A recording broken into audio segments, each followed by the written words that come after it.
like to be able to get the ball down the field with passes. But that's been their best success so far outside of a long pass to Williams. McGuire keeps it himself this time. Found a seam out near midfield. Paid the price for it. Max Mather again on the stop as Ryan McGuire calls his own number. He's a senior, finally getting a chance to lead this Kings offense on a week-to-week basis. Had a few opportunities last year, but as Andy Old said, he wasn't quite ready to take the reins, but now he's our guy as they start this season, and here he is in week 5, still running the offense. And he'll keep it on first down and get just across midfield. A late flag comes in back behind the play as Matt Sinella for Kings was taken to the turf. And the guy that escorted him there was Mike Weber. And Weber is going to be hit with a personal foul call, so Kings will get 15 free yards at the end of this play. Now, Ryan McGuire twice on this drive, as you said, has called his own number. He was looking out to the edge, and I don't know if he saw the man covered. There we see the penalty is an extracurricular activity. It looked like a head and arm throw as much as blocking going on out there that caused the personal foul. Offsetting penalties in. Oh, wow. The original indication was it was going to be against Loveland.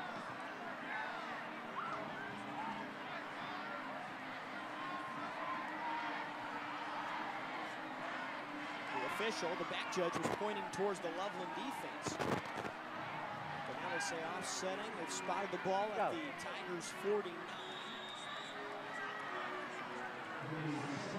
So offsetting penalties, and it'll be 2nd and 7 after the run by McGuire.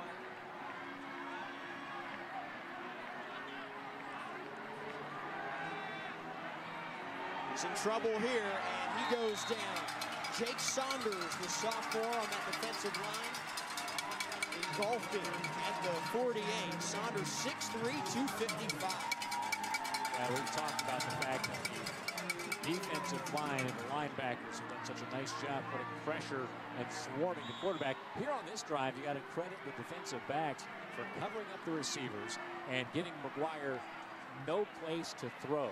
And so he just had to dance around and try and find some room and time, and he hasn't had it. 3rd and long here for Kings from their own 48 as we come upon 3 minutes left until the bands play. They're going to blitz again. It's Redovit, double move, has a man. The sliding catch is made at the Loveland 26. That is Alex Thomas. They go back his direction, and this time it pays off. Thomas came into the year with 4 catches for 52 yards. A big one that time. And this is what the Loveland coaches were talking about. They're going to get beat every once in a while because they're so aggressive. They are just blitzing and blitzing. Well, Thomas was able to get behind his man. McGuire hits him, and it's a big play for the Knights. Now they're looking to throw on 1st and 10. McGuire avoids one tackler, but not the second, as he goes down back at the 35. And this time we will put it under the name of Mike Weber, another sack for the senior linebacker. And there again is the pressure you were talking about, taking chances, sending everybody after the quarterback. And if your defensive backs can cover for 2.5, 3 seconds and make that quarterback try and make his first read, nobody's there, maybe look to your second guy, and then the next thing you know, there's 3 orange and black jerseys on top of you. 2nd down and 18.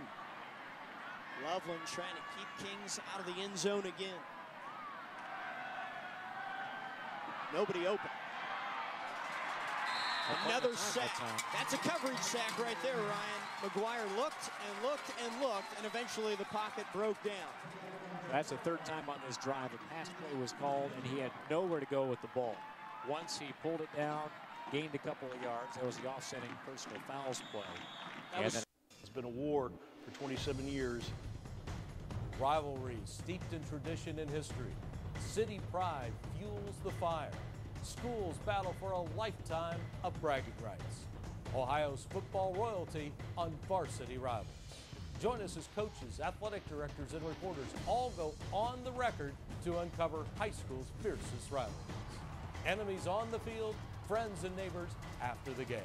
It's Varsity Rivals. Hitting a 99-mile-an-hour fastball. Hard. Moving your Time Warner cable service? Easy. You can keep your email and phone number. Pick a day and time that works for you. And get a $300 reward card.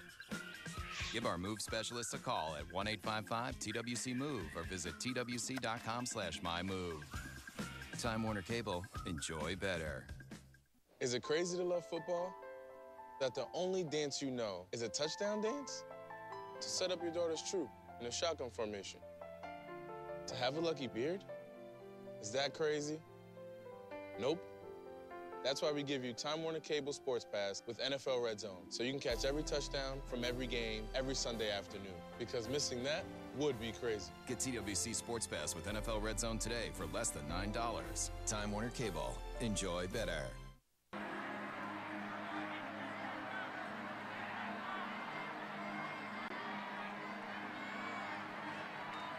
first down, Plitt throws it, but it gets batted down right at the line of scrimmage.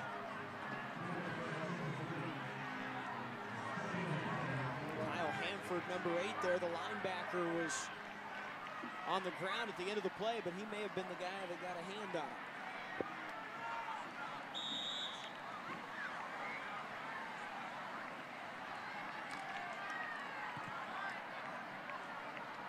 Ricci's going to be wide to the right, way out there with Plitt under center. Hands it to Waddell.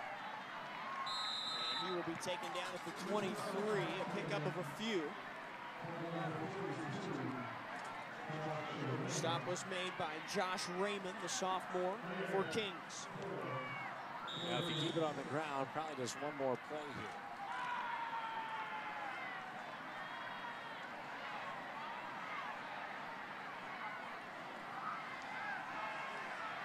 To the edge goes Gamble. Gets out across the 35. He does go out of bounds near the 39. It's a 15-yard run for Gunnar Gamble.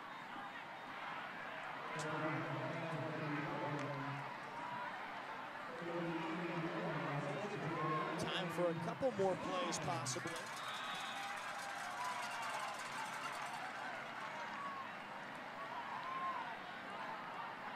I get another one of those slants. They had to reach you earlier. That could certainly get the job done for you.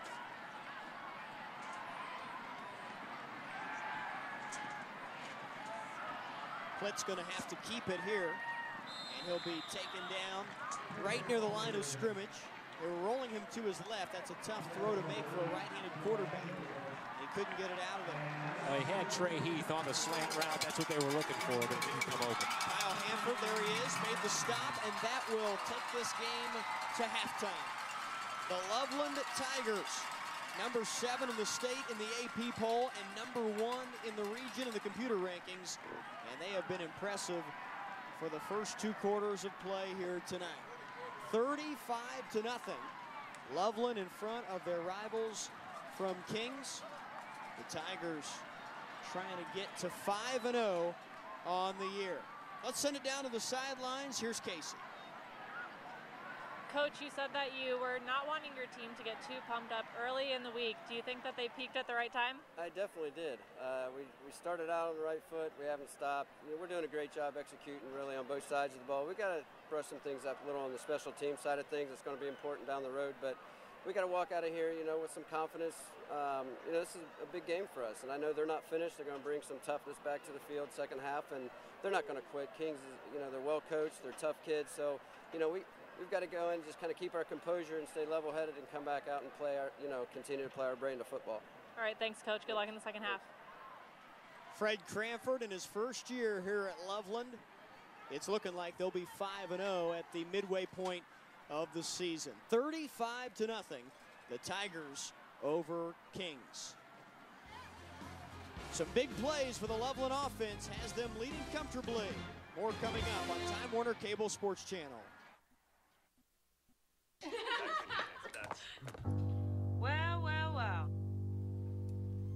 decided to show up. Living it up while I'm just sitting here? Waiting. Oh, Jess will be fine. But I'm not fine! Time Warner Cable lets you enjoy Fox's New Girl better. I'm gonna watch New Girl on demand right now. I can stream my favorite episodes really fast. Because we invent ways to make on-demand anytime and Netflix truly instant. Sometimes they get a little crazy. These are still good. Time Warner Cable. Enjoy better.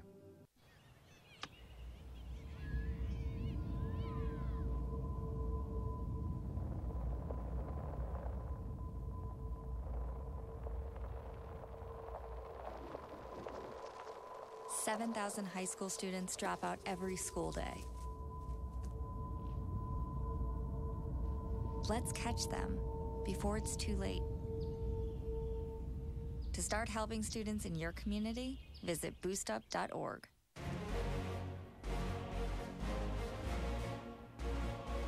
They work, fight, sweat, teach, inspire. They are the game changers. Don't miss more Game Changers on Time Warner Cable Sports Channel. Tonight's game on Time Warner Cable Sports Channel is brought to you by Buffalo Wild Wings.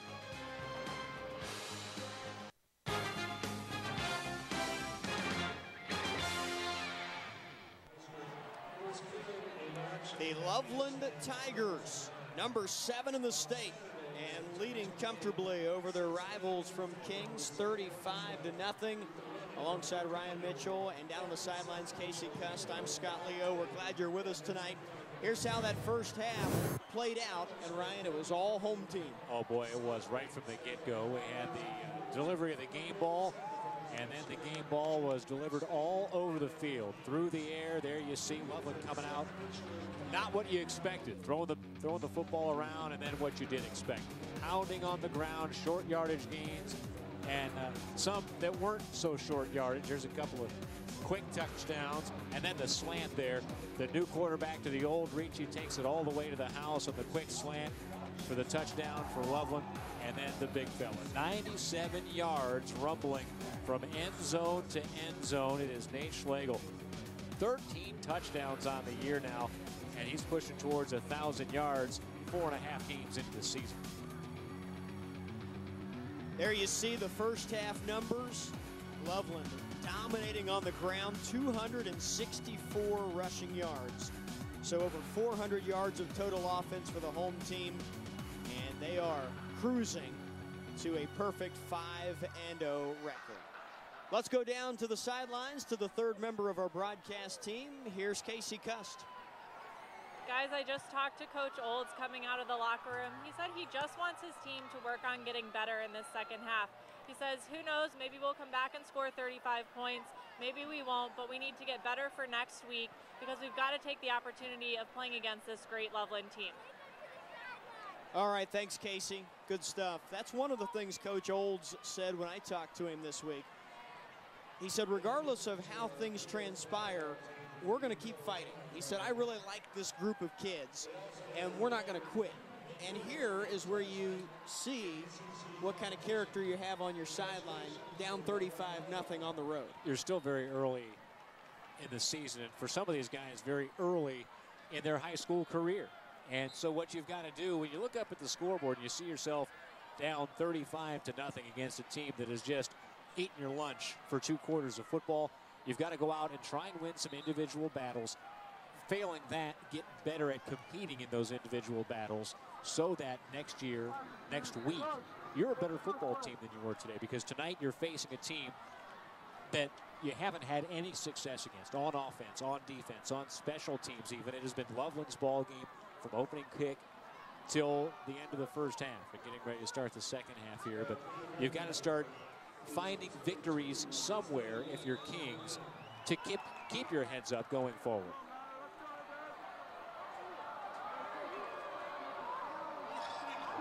Max Mather will kick it away for Loveland. Got into that one. And here comes Ray Brewster on the return.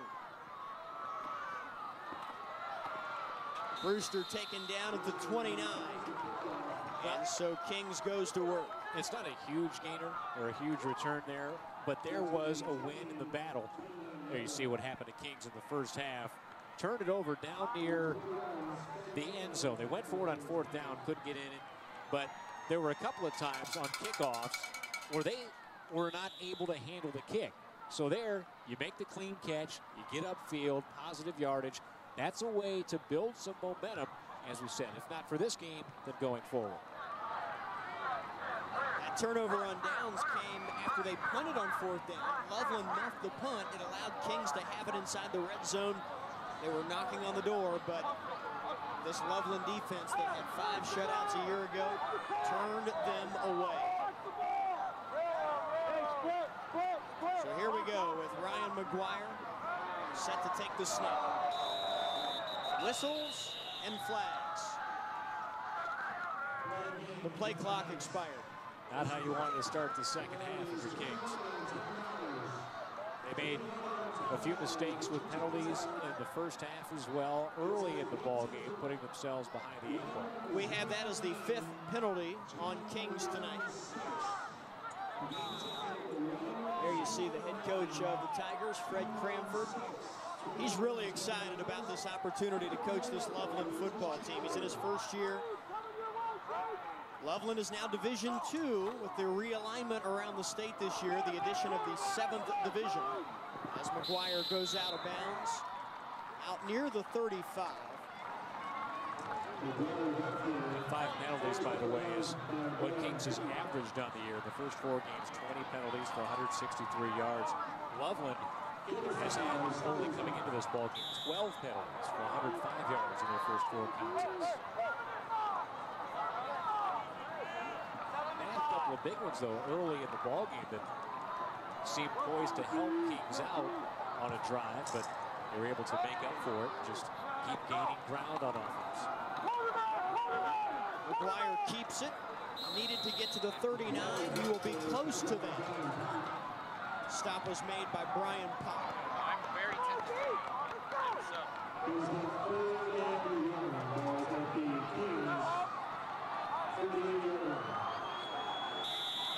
Third down and 1 coming up. And for the Knights, they were just 3 of 9 on 3rd down in the first half.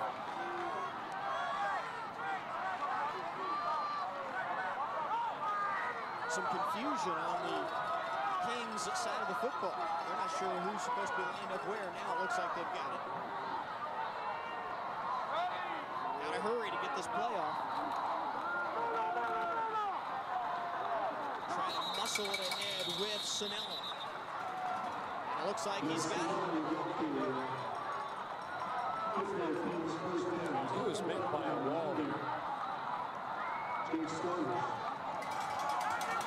Right guard Chris Crabtree taken on a couple of blockers, or a couple of defenders actually. They were trying to get to the spot. He was able to hold his ground. So now we're able to push forward for the first. A new set of downs for the Knights. Sinella met in the backfield. Fights away from Jake Saunders. Gets back across the line of scrimmage and picks up a yard.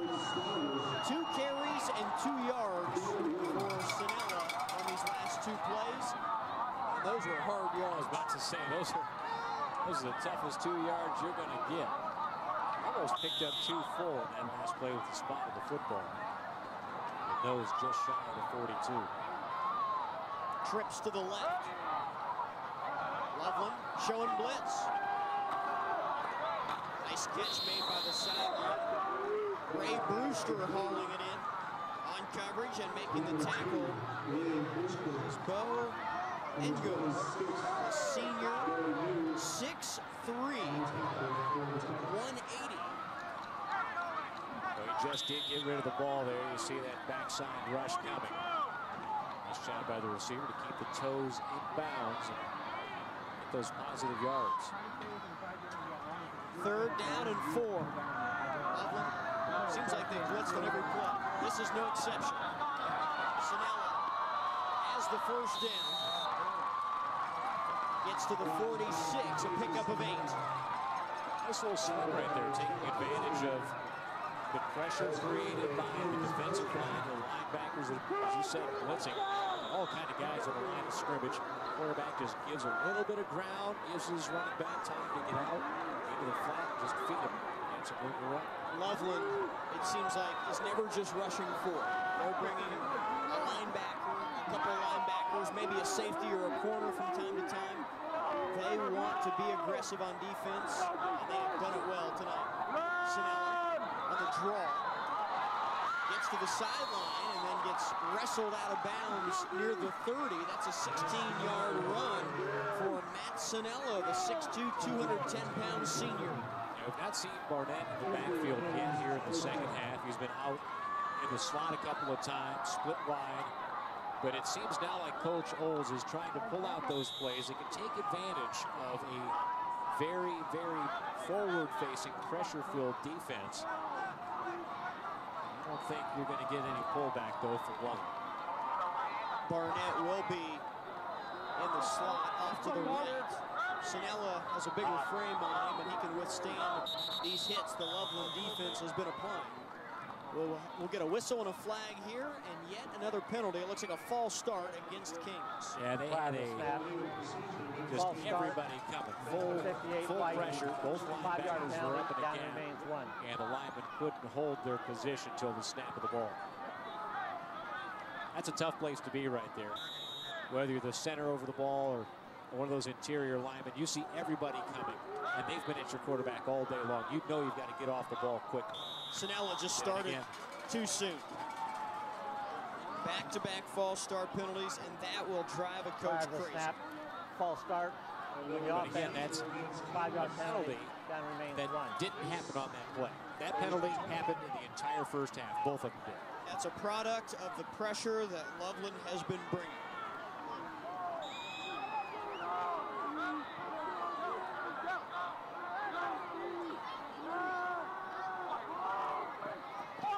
Sinella is going to lose a yard here, it looks like. Actually, progress will put him at the 40, so we'll call it no gain. But again, that Loveland defense just swarming. Well, that was a screen play there that they were able to sniff out. Michael Webster got through there.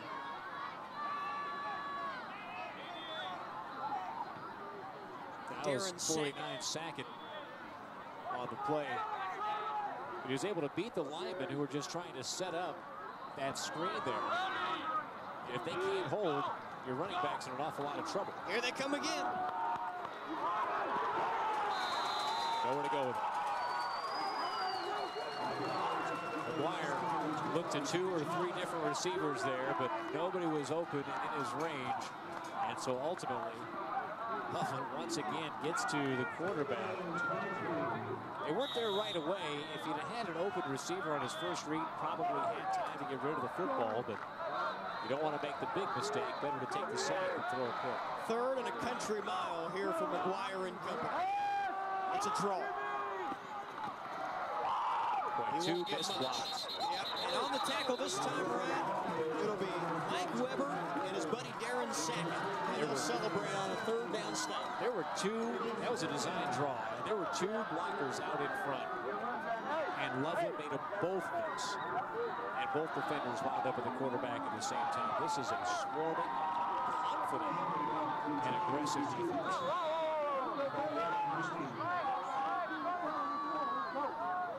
Leasty will punt it away. Another good-looking kick. It'll take a favorable bounce, but too favorable. It'll go into the end zone, and they'll bring it out to the 20. And Loveland will go to work with a 35-point lead with 6:53 to play in quarter number 3. Well, this is a young Kings team, and offensively, they're excited about the future. The Knights have offensive coordinator Alex Garvin over on their sideline, who played for Kings. He was on that 2002 team. They got beat in the playoffs by Dayton Chaminade-Julienne. But Andy Olds described his offensive coordinator as dynamic. He said he's doing great things. We're really balanced. They're excited about the future, but that Kings offense hasn't had much to be excited about tonight. And now their defense will try to improve on a rough first half as Loveland goes to the ground, and on first down, Schlegel carries for a few. I don't know that it's critical, but it's always nice when you have an alum that comes back, that knows the school's tradition, that sometimes is played for the head coach, knows coming in what the head coach wants to accomplish, and can bring some fresh ideas. He's been away from the program, maybe played a bit in college, whatever the case may be, can really make something happen. A flag is down as they hand it to Waddell, and he carries to the 30-yard line. Just shy of a first down, but let's see what this flag is all about. Back judge, Tim Clausen's the guy that threw it. He's counting the players. That's usually a bad sign. Well, I count 12 up on the field right now. You know what? They might need 12 or even 13 to slow down this Loveland offense in the second half. Illegal participation.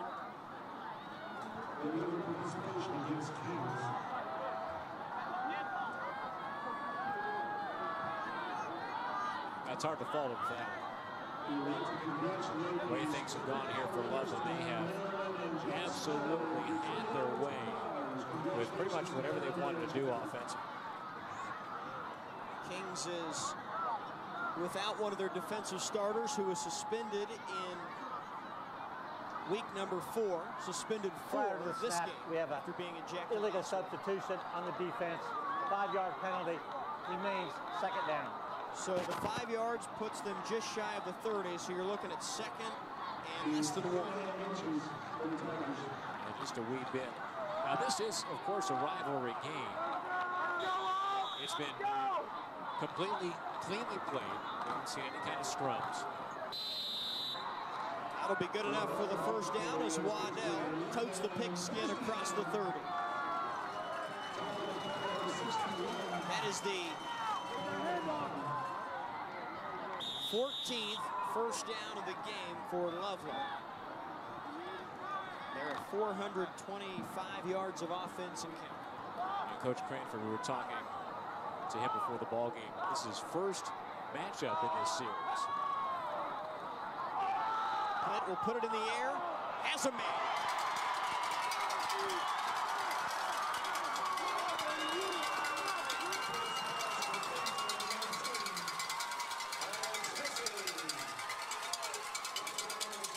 Went to his tight end. That's Alex Hesse. There you see him, number 19.